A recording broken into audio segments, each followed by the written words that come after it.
어린이들 소리가 나는 예배 전 참 좋아합니다. 희망이 있고 생동감이 있는 예배 하나님도 기뻐 받으실 줄 믿습니다. 교회 오실 때 어떤 마음으로 오십니까? 어떤 기대가 있으십니까? 오늘 가면 하나님이 나에게 말씀을 통해서 은혜도 주시고 힘도 주시겠지. 오늘은 어떤 말씀을 주실까? 이런 기대 있으십니까? 예배를 드리고 나면 내가 지금 마음이 무겁고 힘든데 하나님이 새롭게 해주실 거야. 이런 기대 있으십니까? 그런 기대가 있는 예배가 되기를 늘 기도하고 있습니다. 그리고 저는 그런 기대 가운데 항상 채워주심을 받으면서 예배하고 있습니다. 혹시라도 피곤한 삶 가운데 교회 가야지 아무 생각하지 못하고 겨우 나오시면 우리 예배 그리고 예배를 향한 기대, 우리가 예배에 오는 마음 위에서도 기도가 필요할 것 같습니다. 오늘 그런 기도하는 마음으로 함께 말씀 나누겠습니다. 예레미야에 있는 말씀을 본문으로 봉독했습니다. 예레미야가 누군지가 먼저 우리가 생각해 봐야 될 바인 것 같아요. 예레미야는 누구죠? 뭐 한 사람이죠? 선지자. 예레미야 선지자라고 부르니까 쉽게 떠오릅니다. 선지자는 뭐 하는 사람이죠? 먼저 아는 사람. 먼저 아는 사람이에요. 미래의 일을 먼저 아는 사람이 아니라 성경에서 말하는 선지자는 하나님의 말씀과 뜻을 먼저 아는 사람입니다. 그래서 하나님 얘기를 듣고 백성들에게 하나님의 말을 대신 얘기해 주는 사람입니다. 그래서 대언자라고도 하고요, 예언자라고도 합니다. 미리 예자를 쓰는데 하나님의 말씀과 하나님의 뜻에 의해서 미리 미래의 일을 말해주는 뜻이 있기도 하고, 하나님의 말을 돈을 예금하듯이 맡김을 받아서 그것을 사람들에게 전하는 역할을 한다는 뜻도 됩니다. 우리 삶의 미래의 일을 알 수 있으면 얼마나 좋을까요? 근데 선지자나 예언자는 우리가 궁금해하는 미래의 일을 얘기하는 것이 아니라 신앙에 의해서, 믿음 안에서, 하나님의 뜻 안에서 우리의 앞일들을 얘기했던 사람들입니다. 백성들이 꼭 들어야 하는 하나님의 말씀을 전했던 사람이죠. 예레미야는 언제 활동했냐면요, 유다 나라가 이스라엘이 둘로 갈라진 거 아시죠? 분단이 됐습니다. 북쪽은 이스라엘, 남쪽은 유다. 북쪽은 이 다윗 왕가의 혈통을 잇지 않은 다른 왕들이 일어나서 왕조를 세워서 지속되었고, 이 남쪽 유다는 다윗 왕가의 혈통을 따라서 이어진 그런 왕조였습니다. 근데 북이스라엘은 먼저 멸망을 했고요, 남유다는 아직 견디고 있고 역사가 좀 남아있는 그런 때입니다. 요시야 왕 때, 유다의 마지막 쯤으로 가면 유다의 마지막 부흥기라고 하는 요시야 왕 때가 있는데요, 왜 부흥기였냐면 종교개혁을 합니다. 하나님의 말씀으로 돌아가고 우상을 없애고 말씀대로 살아가자, 이런 부흥운동을 다시 시작했고, 때마침 그때의 그 근동 지역에 어떤 패권을 가지고 있는 강력한 나라가 없었던 때였기 때문에 그런 개혁이 가능하기도 했었습니다. 그런 그 요시야 왕 13년에 하나님의 사역을 시작했다고 기록이 되어 있습니다.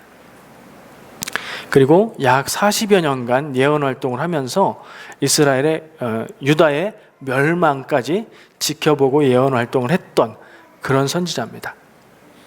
예레미야의 예언의 내용은 무슨 내용이었을까요?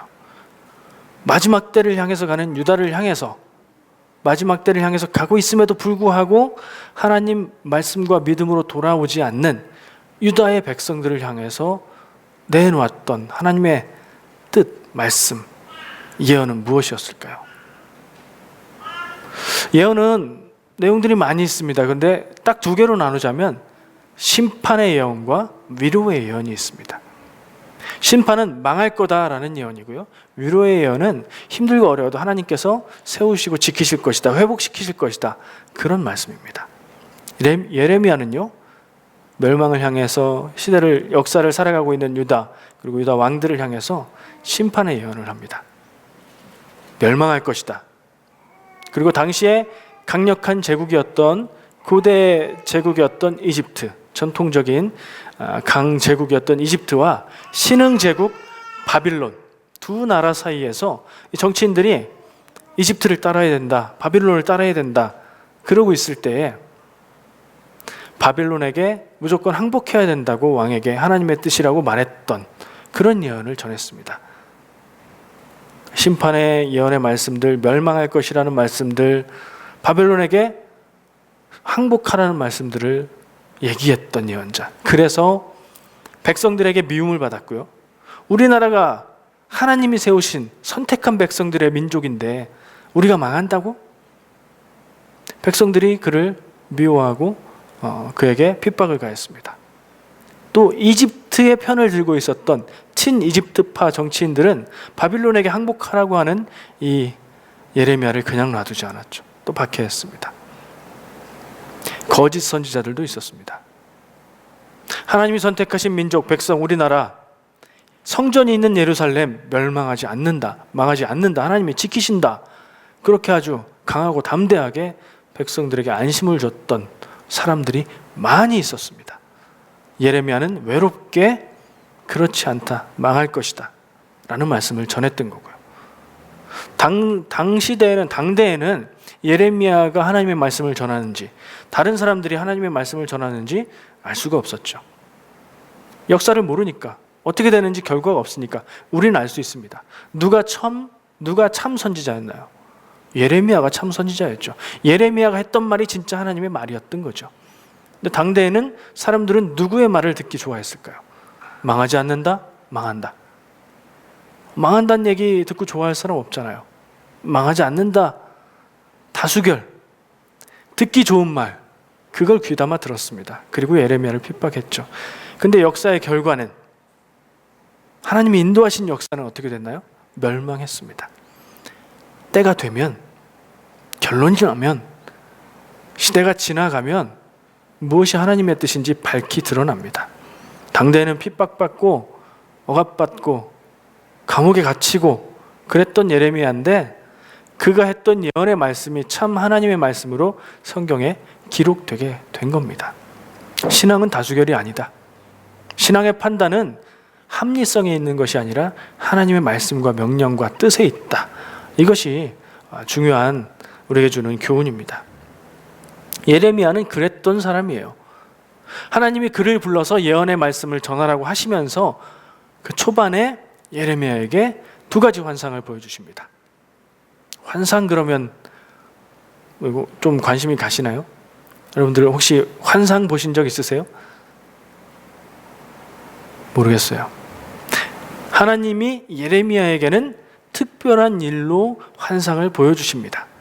그 첫 번째가 오늘 우리가 읽은 성경 말씀, 하나님께서 예레미야에게 무엇을 보느냐 물으니까 예레미야가 살구나무 가지를 봅니다 라고 말을 했고, 하나님이 다시 예레미야에게 네가 맞게 봤다, 내가 이 일을 지켜 그대로 행할 것이다 라고 말씀을 하죠. 본문 말씀을 개역 개정 성경의 말씀으로 읽어보면 굉장히 중요한 말씀 같기는 한데, 예레미야에게 주신 환상에 대한 기록인데 무슨 말인지 우리말로 읽어서는 잘 모릅니다. 우리말로 번역되어 있기 때문에 그래요. 처음에 쓰여졌던 이 히브리어에서 단어들은 유대인들이 읽고 보면 그냥 이해가 되는 말씀이에요. 근데 번역을 하다 보니까 다른 나라 말로 바꾸고 대치가 되고 이해가 안 되는 상태가 돼서 설명이 필요해요. 또 한 가지 환상은 또 무엇을 보느냐 하나님이 물으시니까 끓는 가마를 보는데 북에서 남으로 기울어져 있습니다. 이런 환상이 있었죠. 바로 뒤에 그 얘기가 나와요. 오늘은 이 살구나무에 대해서만 이야기하려고 합니다. 주보를 한번 보세요. 주보 표지의 첫면에 웬 꽃 그림이 있습니다. 이거 무슨 나무인지 아세요? 써있죠, 보라고. 조그만 글씨로. 알몬드 플라워. 예레미야가 본 샤케드 나무꽃. 예레미야가 보고서 살구나무라고 했다고 번역되어 있는 이 나무의 이름은 샤케드예요. 이 샤케드는 사실은 살구나무는 아니에요. 굳이 꼭 집어서 말하자면 알몬드, 우리가 먹는 아몬드.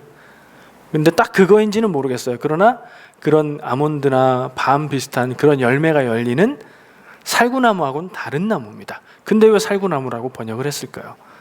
성경을 번역하던 당시에 조선에는 이런 아몬드 나무가 없었던 거예요. 샤케드 나무가 없었던 거예요. 그래서 비슷한 걸로 찾아서 대치를 했어요. 이스라엘 성지순례를 가면 지금도 이 샤케드 나무를 볼 수 있는데 꽃이 피면 이 그림처럼 꽃이 피고요. 한국 사람들이 그거 보고 뭐라고 하냐면 와, 이스라엘에 벚꽃 있다 이렇게 얘기한대요. 꼭 벚꽃처럼 생겼대요. 벚꽃 아시죠? 옛날에 한국에서 사실 때 살구나무 꽃 본 기억 나세요? 살구가 뭔지는 아시죠? 맛있잖아요. 그 살구나무 꽃이 벚꽃 비슷하죠. 나무의 꽃피 모양이 비슷한 거예요. 이 샤케드 알몬드 나무하고 이 상상이에요. 제 상상입니다. 아마도 조선에 왔던 선교사들 눈에 이 알몬드 나무랑 비슷한 게 알몬드 나무가 없으니까 비슷한 걸 찾았는데 꽃핀 걸 보니까 살구나무가 비슷한 것 같아. 제일 비슷해. 그래서 살구나무라고 그렇게 번역하지 않았을까 생각을 해봅니다. 그럼 살구나무는 이제부터 알몬드 나무로 혹은 샤케드로 바꾸어서 생각하시면 돼요. 자, 11절에 샤케드 나무가 예레미야가 본 환상입니다. 근데 하나님이 그거에 대해서 말씀하시기를 뭐라고 하냐면 잘 봤다. 내가 이것을 지켜서 그대로 행할 것이다 라고 얘기를 해요. 무슨 말인지 모르겠어요. 예레미야가 잘 봤구나. 그래서 하나님이 말씀을 해주시는데 어떻게 연결이 되는 거지? 우리말로는 이해가 잘 안 되는데요. 히브리어에서는 비슷한 발음의 단어가 나와요. 샤케드하고. 이 지킨다는 말이 쇼케드래요. 제 발음이 그 히브리어의 발음은 아닐 거예요. 저도 한글로 써놓은 걸 보고 얘기하는 거니까. 어쨌든 그런 비슷한 발음, 샤케드, 쇼케드. 비슷한 발음의 단어로 지킨다는 말이 12절에 하나님의 말씀 가운데 들어있는 거예요. 그러면 이게 발음이 비슷한 두 단어와 의미가 연관이 돼서 이 말을 아는 사람들은 무슨 뜻인지 그냥 알게 되는 거죠. 근데 우리는 이런 설명이 필요한 거예요. 예레미야가 봤던 건 샤케드 나무의 가지였고 그 샤케드 나무의 발음이 지킨다의 쇼케드하고 비슷하고 그래서 하나님이 지킨다는 뜻하고 샤케드를 보여준 의미가 통하는 것이고요. 대략 무슨 얘기인지 이해되시죠? 정리를 하면 딱 두 가지로 우리가 얘기를 할 수 있어요. 하나는 쇼케드라는 단어의 의미고요. 하나는 이 알몬드 나무의 이 샤케드 나무의 꽃의 상징이에요. 두 가지를 알면 이 말씀이 어느 정도는 더 깊이 이해가 됩니다. 첫 번째, 쇼케드라는 단어. 발음이 비슷한 샤케드 나무랑 비슷한 이 단어는 원래 뜻은 흔들어 깨운다 예요. 자녀가 학교 가야 되는데 아침에 안 일어나요. 일어나라 부드러운 목소리로 말하다가 나중에 목소리가 커지다가 그래도 안 일어나면 가서 흔들어 깨워야 되죠. 자는 사람을 흔들어 깨운다는 그런 단어. 어떤 사람이 자냐면 상상해 보세요. 군대 갔다 오시는 분들 군대에서 보초 서는 거 상상해 보세요. 파수꾼이 잠들었어요. 어떻게 해요? 깨워야죠. 깨워야 그 역할을 할 수 있죠. 파수꾼은 뭐 하는 사람이에요? 보고 지키고 잠들지 않고 깨어있는 사람이죠. 그런 뜻의 단어하고 관계된 단어라는 거예요. 이 쇼케드가. 그래서 이 개역개정 성경에서는 이 부분의 번역을 어떻게 했냐면 이 깨어서 지켜본다는 뜻은 그냥 지켜라고만 번역을 했고 하나님이 그대로 이루신다라는 데 중점을 둬서 번역을 했어요. 근데 한글 성경 중에서도 다른 성경을 보면 이 지킨다는 말을 지켜본다는 뜻으로 해서 거기에 초점을 더 뒀어요. 그래서 하나님이 그 일들이 이루어지는 것을 지켜보신다는 뜻으로 해석을 하고 있어요. 결국에는 같은 뜻이에요. 전체적인 뜻을 보면 하나님이 계획하신 대로 하나님의 뜻대로 일들을 이루어 가신다. 그 얘기예요. 자, 이 쇼케드하고 관련된 해석은 어느 정도 이해가 되셨을 거고, 두 번째, 샤케드 나무 꽃에 대한 상징. 한국 사람들이 기억하는 겨울에 피는 꽃, 그러니까 봄이 되기 전에 가장 먼저 피는 꽃, 뭐 있죠? 몰라요? 네, 진달래. 진달래보다 먼저 피는 꽃도 있어요. 겨울에 피는 꽃. 매화? 매화가 아마 그럴 거예요. 매화보다 먼저 피는 꽃이 있을지도 몰라요. 제가 아는 선에서는 매화가 겨울에 펴요. 근데 겨울에 꽃을 피우는 이 매화를 사람들은 어떻게 생각하죠? 추운 겨울, 눈 내리는 가운데에서도 꽃을 피워요. 근데 꽃은 봄을 상징하잖아요. 새로운 생명을 상징하고 희망을 상징하죠. 겨울의 매서운 추위 속에서도 아직 오지 않았지만 올 봄을 먼저 보여주는 그런 꽃으로 여기죠. 그리고 추위 가운데에서도 추위를 이기고 꽃을 피우는 절개, 뭐 이런 걸로 표현을 하죠. 그런 비슷한 상징이 이 샤케드 나무에 있대요. 왜냐하면 이스라엘에서 다른 꽃들에 비해서 가장 먼저 피는 꽃이 이 샤케드 나무의 꽃이랍니다.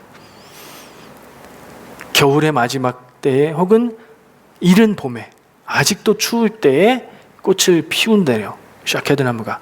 근데 이스라엘이 추운 동네예요? 더운 동네잖아요. 근데 거기도 겨울이 있대요. 겨울이 있는데 겨울의 온도가 영상 6도, 7도 이 정도 된대요. 따뜻한 거죠? 근데 덥다가 그 정도 온도가 되면 추울 수 있죠. 그리고 거기에 적응된 사람들에게는 추운 날씨일 거예요. 성경 말씀에도 증거들이 나오는데 예루살렘 궁이 추워서 겨울이 되면 여리고로 가서 지냈다는 내용이 있고요. 그리고 궁이 추워서 화로를 피웠다는 내용이 있어요. 그러니까 추운 건 추운 거예요. 그 추운 겨울에 다른 꽃들은 피지 않았을 그때에 샤케드 나무는 제일 먼저 봄이 오고 있다는 것을 알리는 꽃을 피웠다는 거예요. 빼앗긴 들에도 봄은 오는가?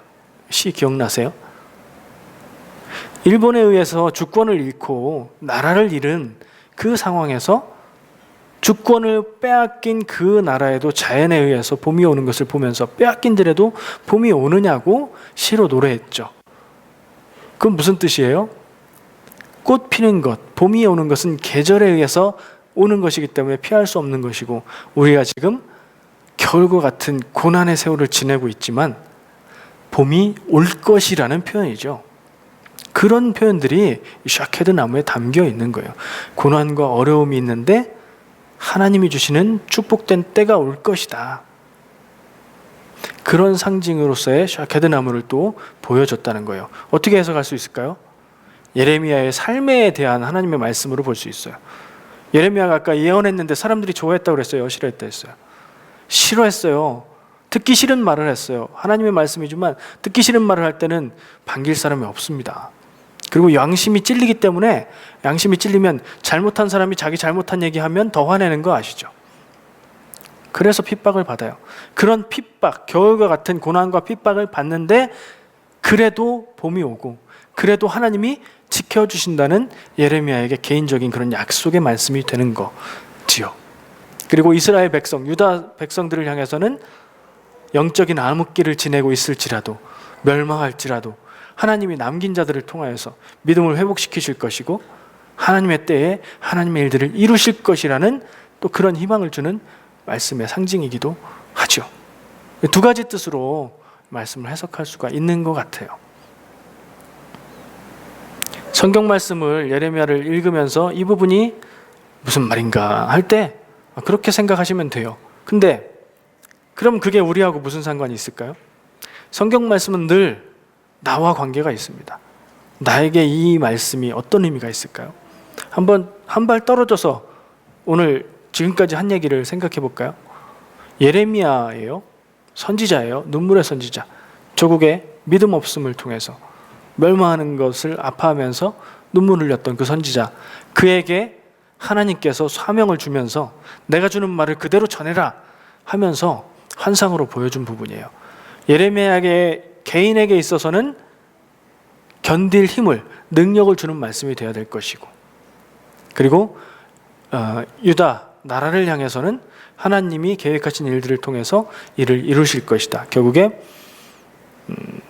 유다 나라가 이스라엘이 회복되는 것에 대한 말씀도 될 것이고, 영적으로는 예수 그리스도를 통해서 구원의 길을 주시고 영생으로 인도하시는 그 하나님의 은혜를 상징하는 것도 되겠죠. 이런 얘기가 우리에게는 어떤 의미가 있을까요? 어려움과 아픔과 고난 견디고 이길 수 있는 하나님의 약속, 그것에 대한 믿음, 이것으로 다가오시나요? 나에게 의미 있는 얘기로 다가오시나요? 여러분들 삶 가운데에 아프고 어려운 고난 있으십니까? 없는 사람이 없어요. 어린아이들은 아무 스트레스 없이 살 것 같죠. 어린아이들도 스트레스가 있습니다. 그래서 반항하고요. 그래서 눈물 흘리면서 울기도 하고 뭐 그래요. 아이들도. 누구나 살아있는 생명은 살아있는 것 자체로 힘든 일들이 있어요. 나만 힘든 게 아니라 우리 다 힘든 때가 있어요. 근데 하나님 주신 마음에 믿음의 힘으로 견디고 이기고 믿음으로 승리해 나가야 되는 줄 믿습니다.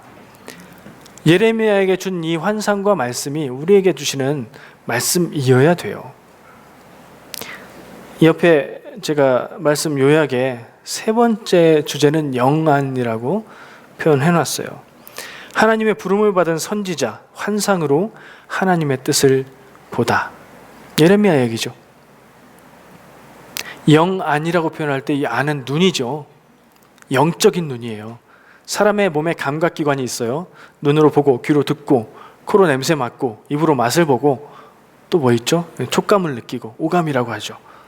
오감 이후에 다른 감각, 영적인 감각, 영감, 영안. 영안이라고 해서 꼭 환상을 보는 것만 이야기하지 않습니다. 영안이 열려 있는 사람은 하나님의 뜻을 볼 수 있어요. 근데 영안이 닫혀 있고 눈의 시력만 좋은 사람은 세상의 일들만 보여요. 그것만 가지고 생각해요. 드라마 같은 거 막 보시면 그런 장면 나오죠. 어떤 사람이 눈이 안 보이게 됐어요. 근데 이게 검객이에요. 맹인 검객. 막 절망 가운데 몸부림치다가 스승이 이 육신의 눈을 감고 마음의 눈을 떠야 하느니라. 그래서 마음의 눈을 딱 뜨면 눈은 안 보여도 다 이기잖아요. 그런 상징하고 비슷한 상상을 한번 해보세요. 우리의 세상의 삶이 우리를 괴롭히고 힘들게 하고 쓰러지게 만들지라도 우리가 영적인 눈을 떠서 내 삶을 향한 하나님의 뜻을 보고 알고 듣고 깨달을 수 있으면 마음의 눈을 떠서 다 이기는 것처럼 세상을 이기는, 늘 기쁨으로 감사하며 살아가는 정말 이상적인 그리스도인의 삶, 그렇게 살아갈 수 있는 거죠. 그렇게 살기 원하십니까? 아니면 그것보다 세상의 축복, 예수 믿어서 축복받아서 사업이 잘 되고 되는 그런 축복을 원하십니까? 저는 그거는 부록으로 받으시고, 그거는 줘도 그만 안 줘도 그만이지만 주시면 감사한 것으로 하나님 주실 것으로 믿고 부록으로 자연히 딸려오는 것으로 받으시고, 우리가 따라하고 추구해야 될 것은 영적인 안목이 있어서 하나님의 뜻을 바라보는, 내 삶 가운데 보이는 일들, 내 눈에 보이는 일들, 세상의 일들, 그게 전부가 아니라 하나님이 나를 향한 계획과 나에게 주신 사명이 있다는 것을 눈을 떠서 보고 그것을 따라 살아가는 그런 영적인 눈이 있으시기를 축복합니다. 가끔 저는 그런 생각을 해봤습니다. 나도 성경에 나오는 사람들처럼 하나님의 환상을 딱 보여주시면 확신을 가지고 믿고 흔들리지 않을 수 있을 텐데, 여러분들도 그런 적 있으십니까? 근데 그거 그렇게 좋은 일 아닙니다. 예레미야의 삶이 그렇게 영광스럽거나 평탄하지 않았거든요. 하나님이 그렇게 강한 것을 보여주시는 사람들은요, 하나님이 특별히 선택한 사람들이었고요. 그리고 특별한 사명을 위해서 확실한 증거를 주기 위해서 그런 것들을 보여주신 거예요. 영적인 것, 하나님의 뜻을 보기를 간구하시면 원하실 수 있어요. 그러나 감당할 수 있어야 될 줄로 생각합니다. 근데 또 한편으로는 그런 특별한 환상 보이지 않아도, 우리의 삶이 특별하지 않은 것 같을지라도 나에게 있어서는 나의 삶이 전부 다하고, 나에게 있어서는 나의 삶의 일들이 가장 중요한 거 아니겠습니까? 나는 다른 사람의 인생은 몰라요. 나의 인생만 알죠. 내 삶의 주인공은 다. 그런 면에서 볼 때 나의 인생은 나에게는 가장 특별합니다. 하나님에게도 특별합니다. 하나님의 사명을 위해서 세우시고 부르셨고 생명 주셨고 살게 하셨으니까요. 그렇게 생각해 보면 나에게 그런 정말 놀랍고 특별하고 신기한 환상 보여주지 않으셔도 우리가 영적인 눈으로 하나님의 내 삶을 향한 뜻을 바라볼 때 우리가 온전하게 믿음으로 살아갈 수 있겠다는 생각을 합니다. 거기에 눈을 뜨시기 바랍니다. 내 삶에 하나님이 허락하지 않으신 부분, 나한테 없는 부분 보면서 안타까워하지 마시고 나에게 허락하신 부분, 나에게 주신 부분, 내가 해야 될 것 보면서 나가는 삶이 되어야 될 줄 믿습니다. 마지막 주제입니다. 하나님이 지키신다. 그리고 17절, 19절이라고만 써놨어요. 그 공란이 조금 긴데 말씀을 다시 한번 묵상하실 기회가 있으면 거기에 17절부터 19절까지 말씀을 한번 적어보세요. 직접 적어보시면 제가 오늘 여기까지 나누었던 얘기들이 좀 더 현실적으로 다가올 거예요. 제가 읽어보겠습니다. 그러므로 너는 네 허리를 동이고 일어나 내가 내게 명령한 바를 다 그들에게 말하라. 그들 때문에 두려워하지 말라. 내가 그들 앞에서 두려움을 당하지 않게 하리라. 보라, 내가 오늘 너를 그 온 땅과 유다 왕들과 그 지도자들과 그 제사장들과 그 땅 백성 앞에 견고한 성읍, 쇠기둥, 놋 성벽이 되게 하였은즉 그들이 너를 치나 너를 이기지 못하리니 이는 내가 너와 함께하여 너를 구원할 것임이니라. 여호와의 말이니라. 예레미야 1장이 이 말씀으로 마치고 있어요. 예레미야의 서론의 결론, 그리고 우리에게 주신 예레미야의 예언들과 말씀들의 예레미야의 삶의 의미입니다. 세상이 우리를 미워하고 괴롭게 할 때에 연약해지지 말라. 그들이 너를 치나 너를 이기지 못한다. 왜요? 하나님께서 우리와 함께 하시기 때문에. 우리가 하나님 뜻 안에 거할 때에 하나님께서 계획하신 대로, 하나님께서 준비하신 대로 우리에게 주신 사명 안에서 우리의 삶이 아름다운 귀한 해피엔딩이 될 것이기 때문에요. 이 믿음이 나에게 있는가? 우리의 삶의 고난의 터널 뒤에, 어려움의 터널 뒤에, 확실하지 않고 어디로 가야 될지 모르겠는 삶의 일들 뒤에, 믿음의 여정 뒤에 하나님이 나에게 허락하실 복된 모습, 믿음의 승리, 그 모습에 대한 믿음이 나에게 있는가? 이게 오늘 말씀 가운데 남아지는 질문이었으면 좋겠습니다. 그 믿음이 있으시기를 축복합니다. 기도하겠습니다.